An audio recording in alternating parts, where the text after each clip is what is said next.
Kongreso po, everything is a political decision. It is not based on facts. It is not based on law. Pati nga po impeachment, it is not based on evidence.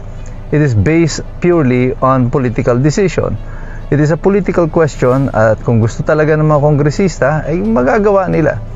But I think this is where this congressman na nakabilang sa mayorya has underestimated itong si Kiko Barzaga. I think by doing what they did, dahil ginawa nila ito kay Kiko Barzaga, ang political stock, yung popularity ni Kiko Barzaga will just shoot up another notch or few notches higher. Lalo siyang marirecognize sa mga tao sa kanyang paglaban dito sa administrasyon. And they have exposed themselves, itong mga kongresista. Nakita lalo ng mga mamamayan kung ano sila. Pagkatapos ng pagtakpan, yung mga pagkatapos yung magsipagnakaw diyan sa Kongreso, ngayon ay pinagtatakpan ninyo yung nakawan at ngayon parurusahan ninyo yung nagsasalita laban doon sa nakawan. So everything is being done, lahat ay ginagawa nitong Kongreso na ito to make sure na ang mga magnanakaw at yung mga ninakaw nila ay napoproteksyonan. In-expose lang nila yung sarili nila sa sambayan ng Pilipino na itong Kongreso na to ay wala talaga tayong aasahan. Mula noon pa hanggang sa kasalukuyan. This is all about... Ayan po, no? Magandang araw mga ka-reaction bay. Ito po natin na sabay-sabay po nating panoorin at sabay-sabay na lang ating comment nyo sa comment section, no? Ang tungkol po sa pagka-suspendido ni Congressman Miao, pinansagang Miao, no? Na si Kiko Barzaga po ay nasuspende ng 2 buwan, no? At dito po natin makikita at kung sino po ang mga pindig para sa kanya, no? At ito po ay ito na po si Congressman Reviste, no? Yan. Si Congressman Marcoleta. Tapos sa mga tumindig ang mga yan, si Congressman Fernando, Elisan Fernando, at si Bong Suntay. Oh? At isa pa po ang Congressman Nasal, no? Yan po ang mga tumindig sa pagka-suspended po. Sila po ang nagsabing no. Kaya po ayan sa mismong kamera. Yan. So dito po natin tatalakayin isa-isa anong nangyari yan kahapon, no? Kasi yung ng video po natin live lang ho yun, kaya may matagal, hindi po mabagal po ang proseso, no? So anyway, bago po natin i-play lahat yan sa isa, pakipindot naman ho yung like, subscribe at i-on ng notification bell para lagi ho tayong update sa mga bagong balita. So anyway, heto na po, diretso na ho tayo dito sa mga unang video na nangyari kay Congressman nung pinatayan ho siya ng mic, no? We accept the decision of the committee, but I maintain my stance that President Marcos must be held accountable for his crimes. Too many people have died and too much money was plundered from the Filipino people for us to stand down now. Whatever punishment may fall upon me and others who stand against this president who has lost his constitutional mandate of serving the people is inconsequential in relation to the amounts of lives and futures that will be saved when President Marcos leaves Malacanang. It took the deaths and imprisonment Point of order, Mr. Speaker. To bring Marcos Diyan na po natayan, no? testing Dito pa lang ho, ayan, no? amounts of lives Mr. Speaker, and point of futures order. that will be saved when Majority President Leader. Marcos no? Nagkakagulo po niyan kasulukuyan sa Kongreso, no? Habang siya po ay nagsasalita, no? Ewan ko lang ho, hindi na si Congressman Toby Chanco nag-yield po para binigay po yung sa kanya kay Congressman Barzaga para po may sabi niya po yung kanyang leaves Malacanang. resolution, no? It took the deaths and imprisonment Point of order, Mr. Speaker. to bring Marcos Sr. Testing, Yan po, no? testing. I-play po natin kung sino po ang mga umindig ho para kay Congressman Miao, no? Yan po. Mamaya po i-play po natin ang mga kanilang sinabi, no?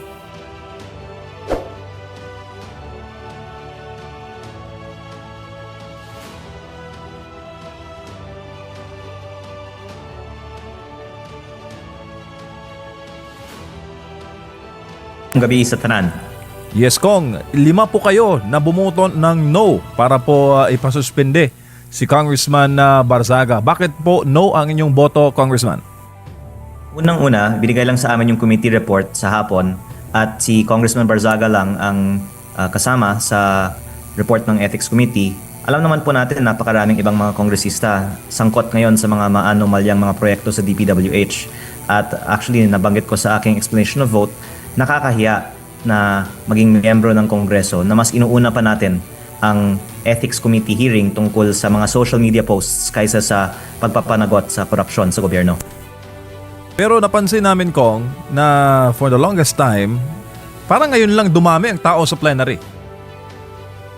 Kaya nga po ako din na lungkot dahil sa karaniwang araw sa Kongreso, kokonti lang ang attendance. Pero dahil ang requirement para masuspindi ang isang miyembro ay 2/3 of all members voting, dapat pina-attend talaga ng Kongreso ang mga miyembro.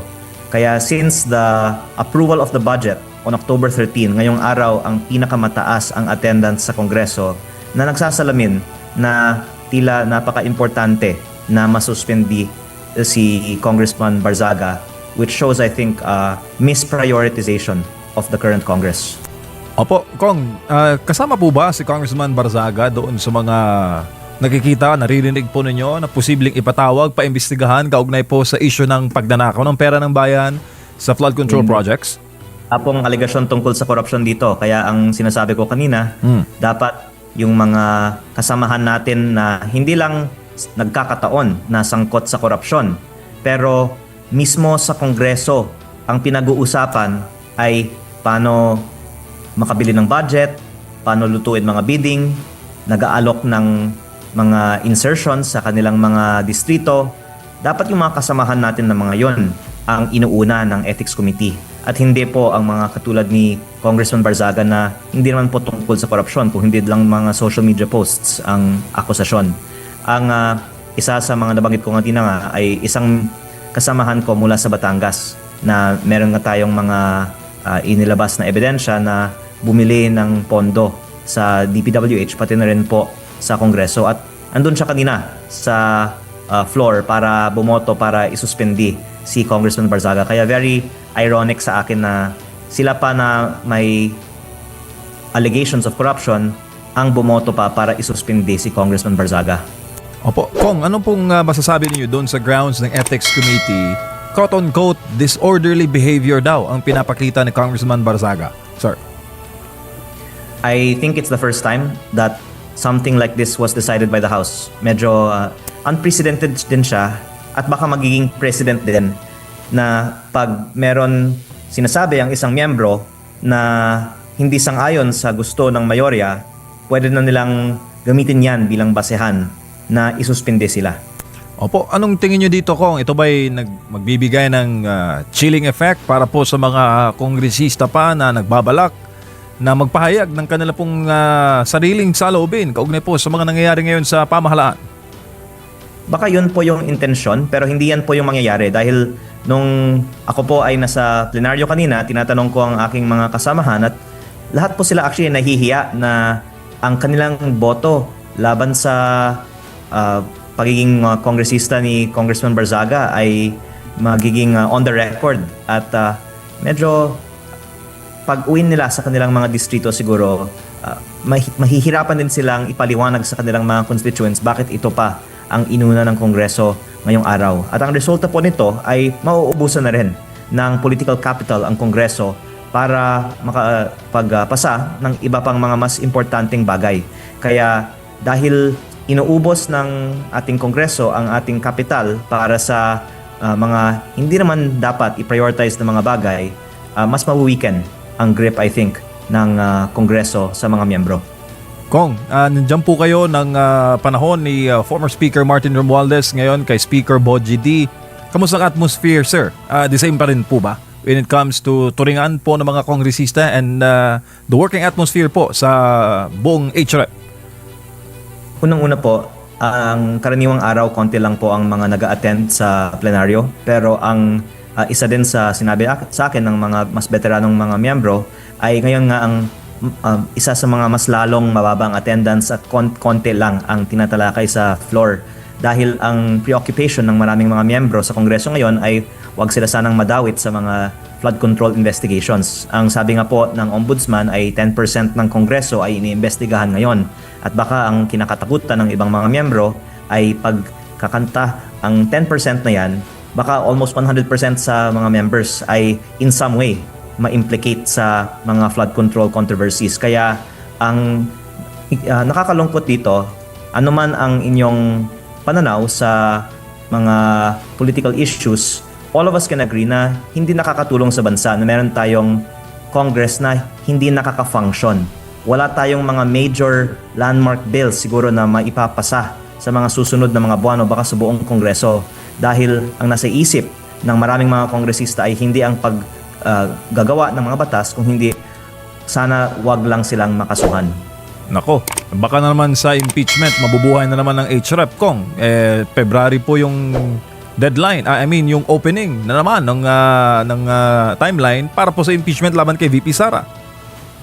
Sa tingin ko po, hindi nila kaya yan dahil parang inuubusan nila ang kanilang pakiusap para sa mga hindi ma-understand na mga bagay tulad ng suspension ni Congressman Barzaga.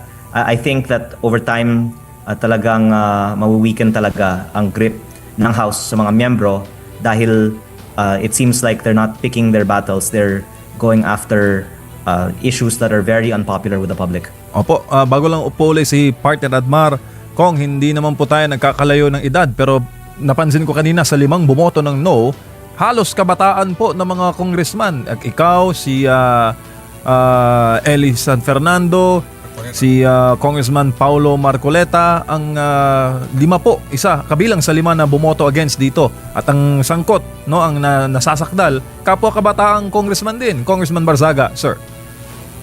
Tama po yun, pero marami din pong mga kabataan na bumoto para isuspende si Congressman Barzaga. So, parang tabla lang, Kong. Well, nakakalungkot po na 5 lang po ang bumoto against the suspension, pero I think when they see the public is angry with the result of the vote, then magdadalawang isip nga ang mga miyembro ng Kongreso sa mga susunod na mga boto pag ipapaboto sa mga miyembro ang isang unpopular na desisyon. Congressman, magandang gabi, si Admar po ito. Sir, ito pong naging mga pahayag ni Congressman Barzaga po, hindi po ba ito kumbaga parang karapatan din niya bilang Pilipino, kalayaan sa pamamahayag at naging balat sibuyas lang yung iba dyan po sa mga kasamahan ninyo sa Kamara po, Congressman? Opo, at yun din ang sinabi ko noon nung tinanong ako tungkol sa aking opinion kay Congressman Barzaga na may kasabihan po si Voltaire na I may not agree with what you say but I will defend to my death your right to say it, na ang free speech ay napaka-importante at baka kaya din importante na isuspend si Congressman Barzaga para magkaroon ng, sinabi nyo kanina, chilling effect sa mga may gusto ng free speech. Pero I think history will prove naman na we are on the right side of advocating for free speech kasi ang mga mamamayan naman ay may critical thinking to determine that it's really ridiculous to suspend someone over a social media post, especially in light of much more serious issues. Opo, at siya din po ay binoto ng taong bayan ng kanyang mga kadistrito. Hindi rin po ba ito parang pagtatanggal sa kanila ng boses din na dyan na napaka ano lang naman niya. Itong issue naman na napag-uusapan with Congressman Kiko Barzaga, ito din naman yung sentro ng diskusyon ngayon, lalo na sa social media ng taong bayan, Congressman. Hindi lang siya sinusuportahan ng Dasmariñas, sinusuportahan siya ng buong bansa. I think masasabi natin na mas popular si Congressman Barzaga kaysa sa Kongreso. Kaya ang isang dahilan na sinasabi ng iba na dapat siyang isuspende ay ironic. Ang sinasabi po nila ay sinisira daw niya ang imahe ng Kongreso. Ang masasabi ko naman po ay ang korupsyon at ang mga aligasyon ng pagnanakaw ang sumisira sa imahe ng Kongreso, at pag sinisingle out si Congressman Barzaga, lalong sumasama ang imahe ng Kongreso. Opo. Ang tawag din po sa inyo, Yun po, no, narinig po natin si Congressman Leveste. Tama na po siya, no? Tama yung sinabi niya na alam niyo po kasi nag-umpisa yan yung mga ano po ni Congressman Barzaga, noon po kasing kasagsagan po yan ng mga korupsyon. Doon na po siya nag-umpisa ng salita hanggang tinitira rin po kasi siya. Yung mga post, inaano na lang niya. Pinabalikan niya lang po yung mga ibang post na mga politician, no? Yun po ay speech lang po yun, no? Kaya tama ho si Congressman Leveste. Ang nasira po dyan, ang mismong Kongreso ay hindi si Congressman Miao, hindi po nasira. Pinagtatanggol po yan ng mga mamamayan. Si Congressman Miao, yan po si Congressman Leviste. Yan po ang mga malupit na po pinagtatanggol ng mga mamamayan dahil po sila ang lumalaban sa korupsyon. Ito po nasuspende si Congressman Miao, pinaglalaban po niya yan dahil sa mga korupsyon ng una talaga. Kaya po ganyan siya. Ito naman po mga ibang congressman, tinanggal ho siya, hindi alam kung anong dahilan. Samantalang ito, mga congressman, si Leviste, kala ko ba, kagaya ng mga sino yun, si Bugs Bunny, De Lima, di ba? Kala ko pa, against po sila sa corruption. Tapos ganun, iboboto pa sila para masuspende. Hindi magtatagal, baka si Congressman Leviste ganyan din ang gagawin. So, hindi ho malayong mangyari, no? Dahil meron ho nagpapalakad dyan sa loob, no? Isipin mo, ang nilalabanan, ang korupsyon. Yung mga nagrarally nung November 30, nandyan sa Kongreso, pinagtanggol pa yung korupsyon. Diba? Di umano. Yung lumalaban sa korupsyon, yun ang tinanggal. Paano mangyayari yun, no? Inyo po, no? Yan po ang nangyayaring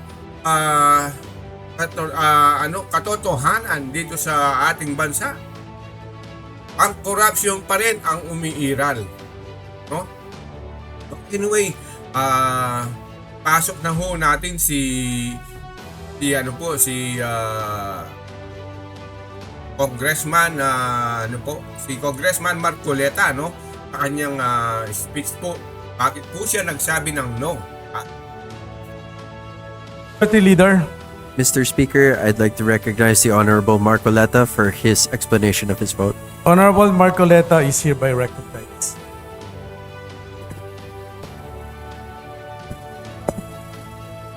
Mr. Speaker, distinguished colleagues, isang mapagpalayang hapon po sa ating lahat. I rise to place on record this manifestation of support for Honorable Francisco Kiko Barzaga and to express my strong opposition to any move seeking his suspension from this august chamber. From Voltaire's philosophy of tolerance and freedom of expression, this line is often quoted, "I may not agree with what you say, but I will defend to the death your right to say it." The independence of the legislature ensures that members may speak fully, frankly, and fearlessly on matters of public interest. Honorable Barsaga's statements directed at alleged corruption within the government falls within the fullest and most urgent category of political expression. To penalize him for raising concerns on corruption, which the Constitution itself mandates Congress to check, is to subvert the very principle of parliamentary privilege. Mr. Speaker, 2004 pa lang po, andito na po ako bilang Chief. Ayan po, no, si Congressman Marcoleta, dyan po niya sasabihin kung ano yung nangyari noong unang panahon pa.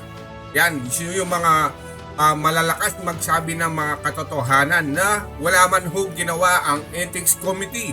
Pero pagdating ho kay Congressman Miao Miao, agad pong ginawang paraan, no, para masuspende. Ito po, ipapaliwanag po ni Congressman Marcoleta. Of staff po ng aking ama, nakita ko po ang mga oposisyon na grabe magtuligsa sa administrasyon. Nandyan po ang mga magigiting na miyembro ng Makabayan Bloc na sila Sasturo Campo, Lisa Masa, Joel Berador, na talagang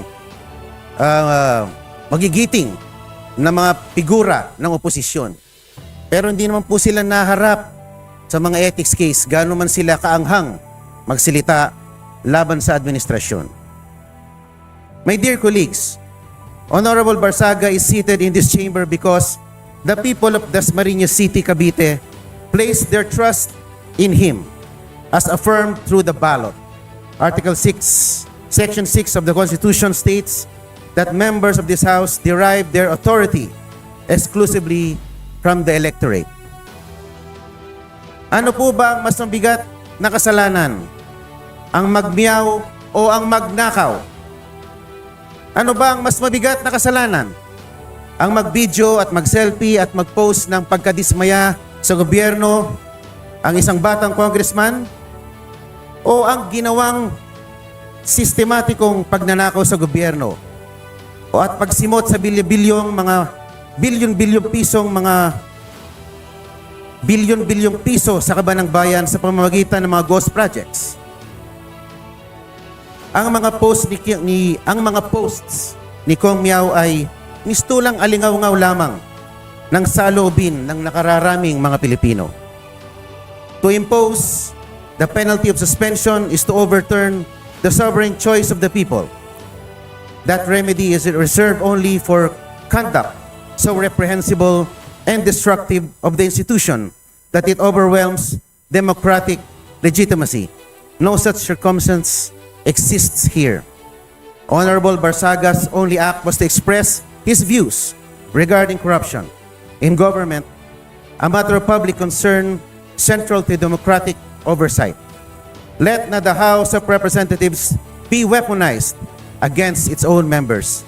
Thank you very much, Mr. Speaker. 5 in the negative, 11 abstentions. The findings and recommendation contained in committee report number 28 are hereby adopted. Majority Leader.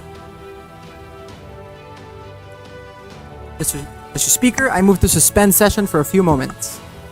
Session suspended.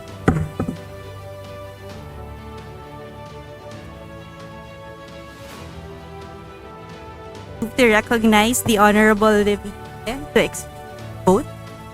Honorable Leandro Leviste is hereby recognized. Distinguished colleagues, ang boto ko ay no, hindi dahil perpekto si Congressman Barzaga, pero dahil questionable para sa akin na minadali natin itong desisyon dahil ngayong hapon lang natin nakuha ang committee report na ito at si Congressman Barzaga lang ang sinampahan ng kaso ng Committee on Ethics. Ang boto ko ay no, lalo na dahil inuuna natin ang kaso niya kaysa sa mga mas seryosong isyong kinakaharap ng isa sa mga kasamahan natin. Isang kapwa kong Batanggenyo na nandito ngayon na bumoto sa kaso ni Congressman Barzaga. Hindi ba nakakahiya maging miyembro ng Kongreso dahil parang naging normal na meron tayong isang kasamahan na inakusahan na nagbayad para sa mahigit 100 billion pesos ng mga kontrata sa DPWH. Para bang tinatanggap natin na normal lang magkaroon ng kasamahan na iniugnay sa pagnanakaw ng bilyong-bilyong piso na hindi iniimbestigahan na ng Committee on Ethics, Public Works o Infracom, samantalang inuunan natin ang kaso ni Congressman Barzaga, habang hindi man lang natin pinaglalaanan ng masusing atensyon ang mas mabigat na aligasyon, lumalabas na parang okay lang magnakaw sa Kongreso. Nakatala na sa kasaysayan na sa gitna ng matinding kontrobersiya sa korupsyon, ito ang inuna ng Kongreso at parang lang walang mali sa ginagawa ng isa sa ating kasamahan at tayo mismo ay ngayon sumisira sa imahe ng Kongreso. Mahiya naman tayo.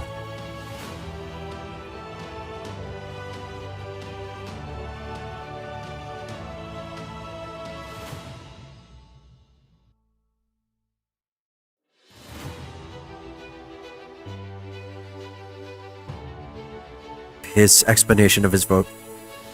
Congressman Honorable San Fernando is hereby recognized. Thank you, Mr. Speaker. If we don't believe in freedom of expression for people we despise, we don't believe in it at all. This quote serves as the foundation of this representation's vote. Totoo na maraming nasabi, pinahayag, at ginawa ang kinatawang si Representative Barzaga na hindi aakma sa pamantayang inaasahan sa isang halal na opisyal. But this begs us to question what really is unethical behavior. While I agree that us lawmakers are held to a higher degree of ethics and decorum, such should not work as to stifle free speech and debate. Lawmakers must be free to say what we want, especially on issues involving national importance. Representative Barzaga's actions and words may not fit the usual mold of a traditional lawmaker. But who decides if the mold or what mold is correct? I understand these are difficult questions to answer, and I am unsure if there is any. But one thing I am sure of is that plundering the coffers of government through ghost infrastructure projects is what's unethical. The committee resolution sets a dangerous precedent. Ganito ho ba tayo kabalat sibuyas at allergic sa mga naiibang pananaw? Should our subjective judgments of Representative Barzaga's ethics supplant the will of the electorate? Hayaan natin ang mamamayan ng Dasmariñas ang humatol sa mga ginagawa ni Representative Barzaga. Kung saba ay karapat dapat na maging kinatawan nila. My dear colleagues, let us not erode whatever little trust that the public has left for this House. At a time where allegations of massive corruption has been plaguing our beloved institution, it is callousness to sanction one of its most vocal critics, however eccentric, uncouth, or unpalatable his mode of delivery may be. Hindi po sa pamamagitan ng aksyong ginawa natin kay Representative Barzaga mababawi ang kredibilidad ng ating institusyon. What we need is to bring the public's trust back in this House, and this representation firmly believe that this move will not help us to move in that direction. Yun lang ho, Mr. Speaker. Marami hong salamat. Majority Leader. Majority Leader. Mr. Speaker, I move to recognize the Honorable Bong Suntay. Honorable Bong Suntay is hereby recognized.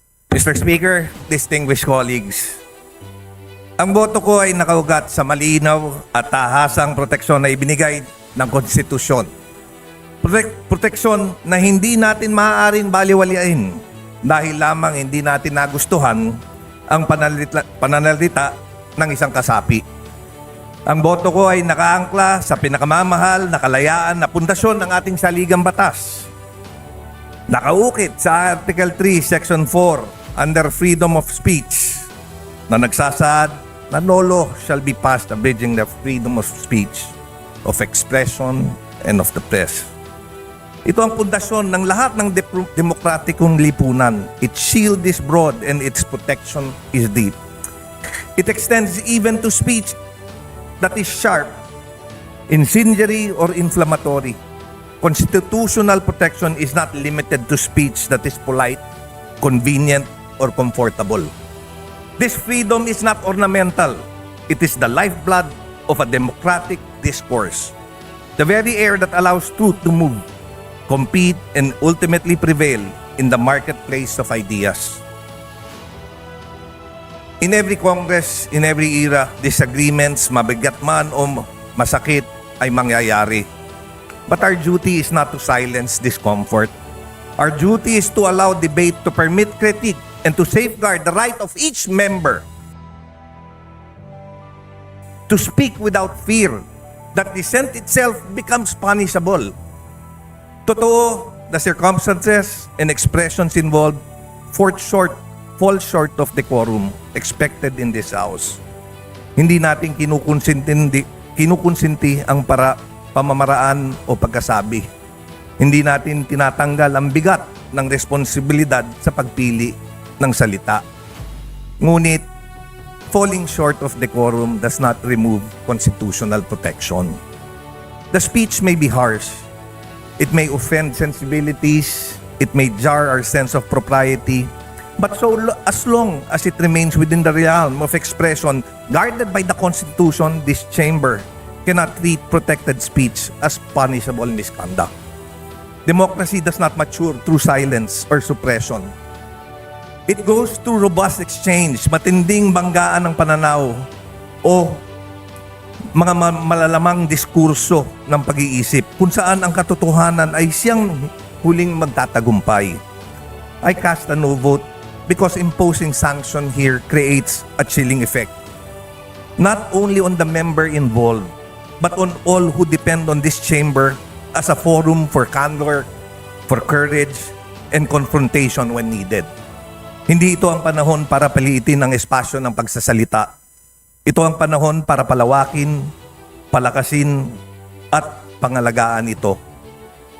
Freedom of speech is not defended only when it is easy. It must be defended precisely when it is difficult, when the speech is unwelcome, unpopular, or uncomfortable.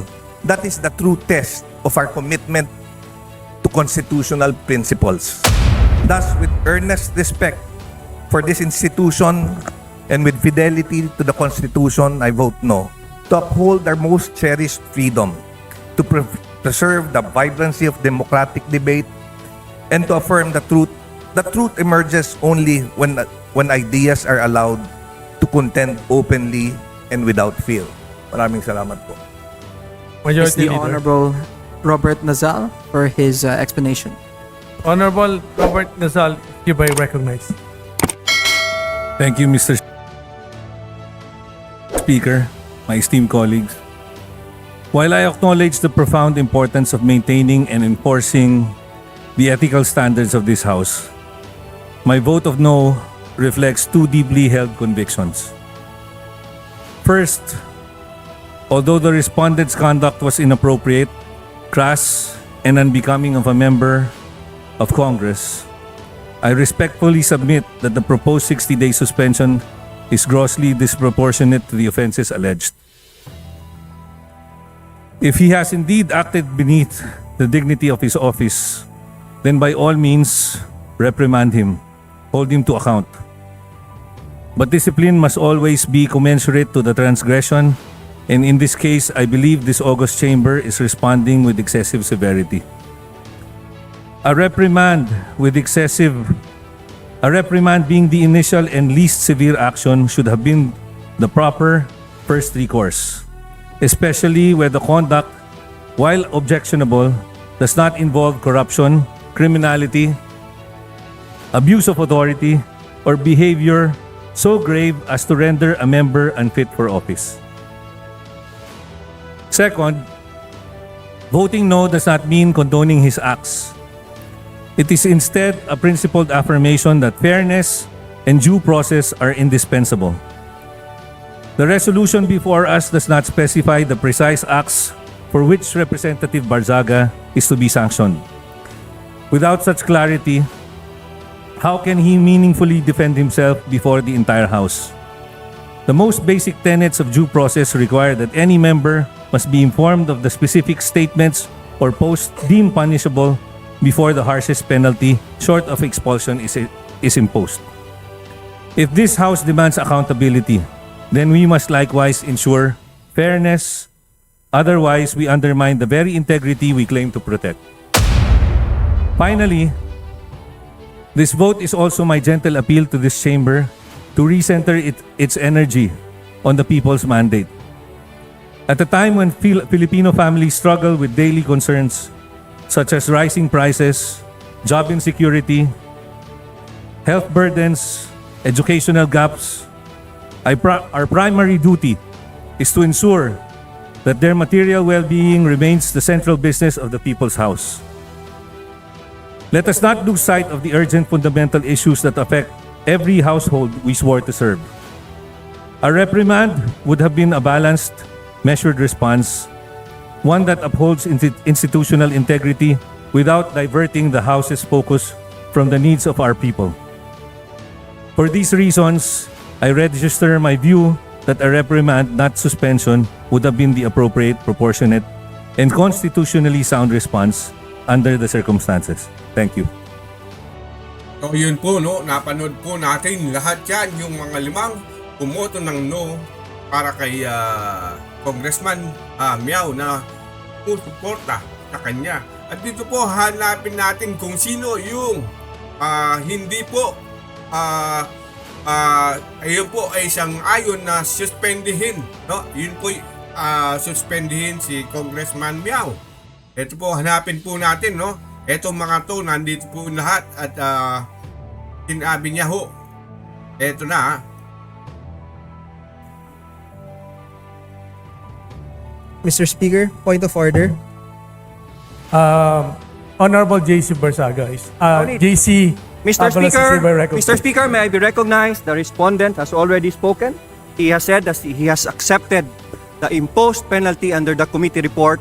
Therefore, I reiterate the motion to consider the adoption of the committee report and call the roll of members for nominal voting. Mr. Speaker, I just Okay, no? Yabang, no? yielded to the Honorable Barsaga. The floor is mine. But Mr. Speaker, I have a point of order. Majority Okay. Leader.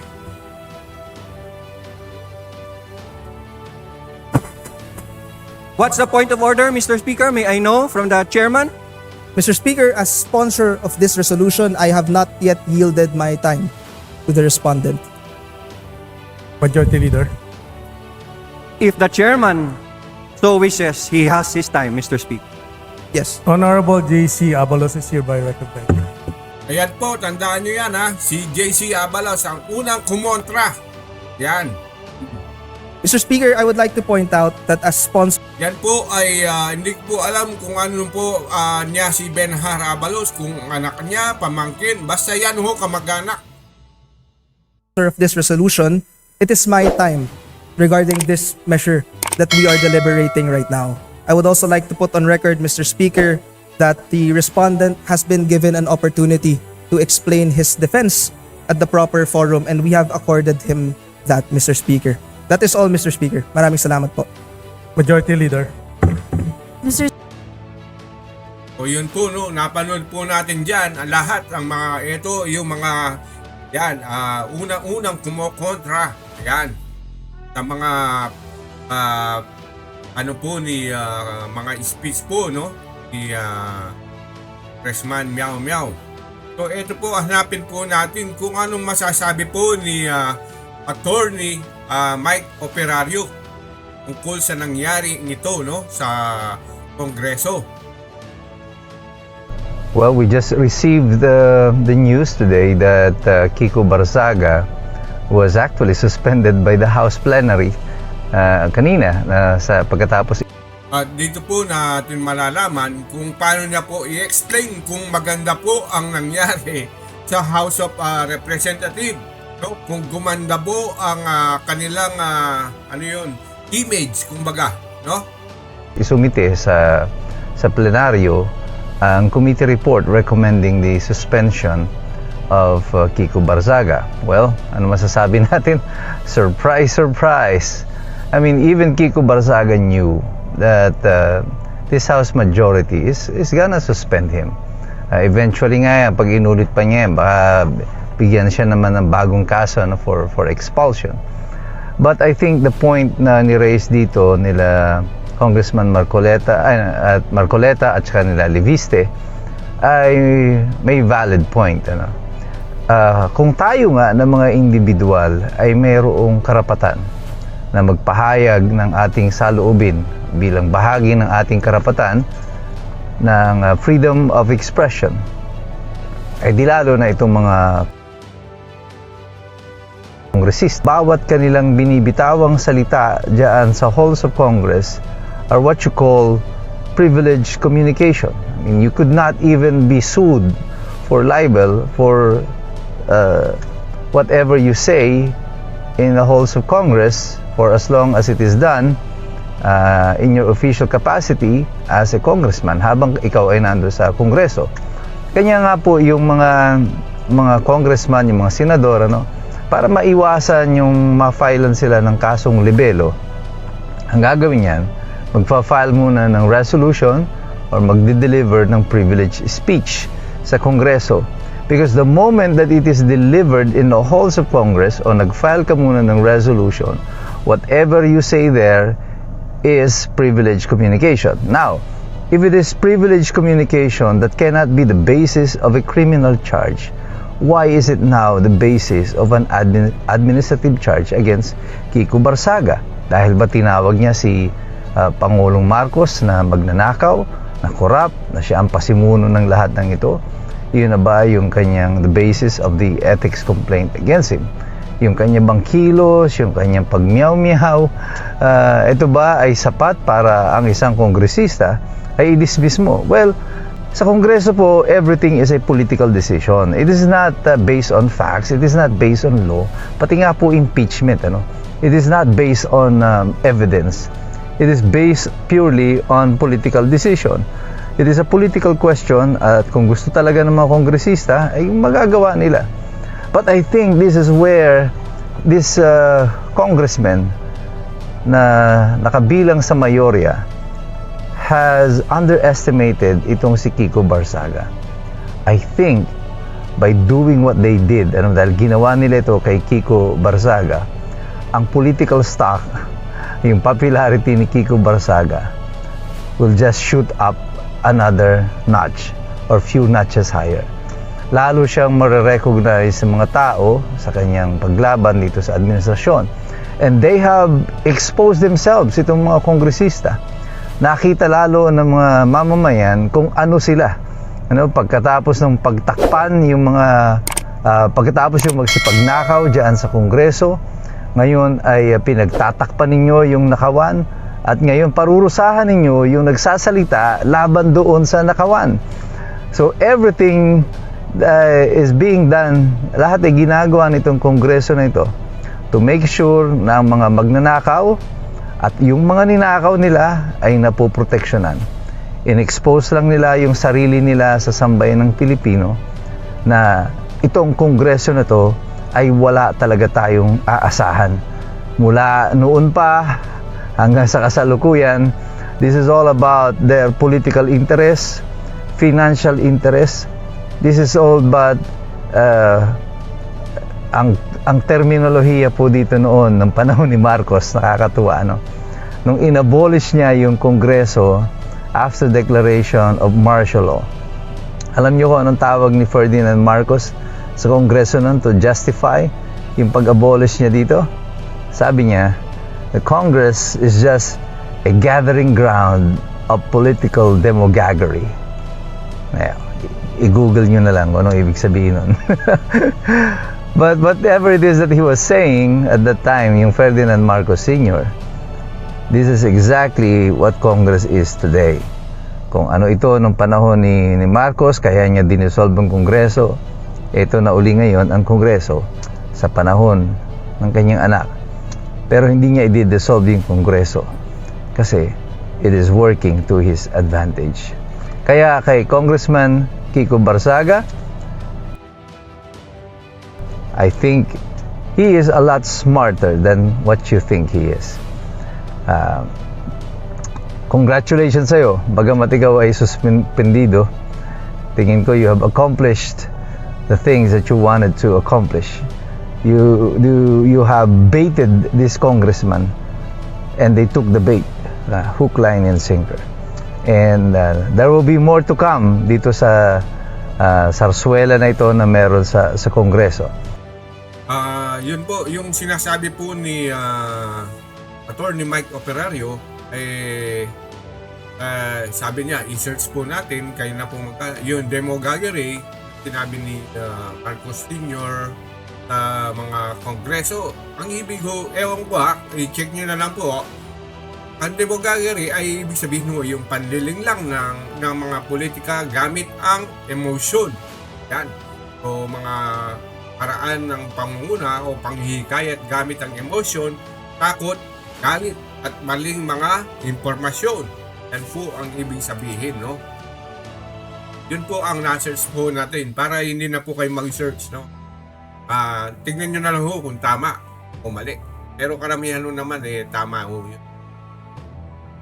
But I think Kiko Barsaga has just hastened o pinabilis niya ang mga politikal na kaganapan sa ating bansa sa pangyayari na ito. At tayong lahat patuloy tayong magbabantay, patuloy tayong magmamasid, patuloy tayong mag-aaral.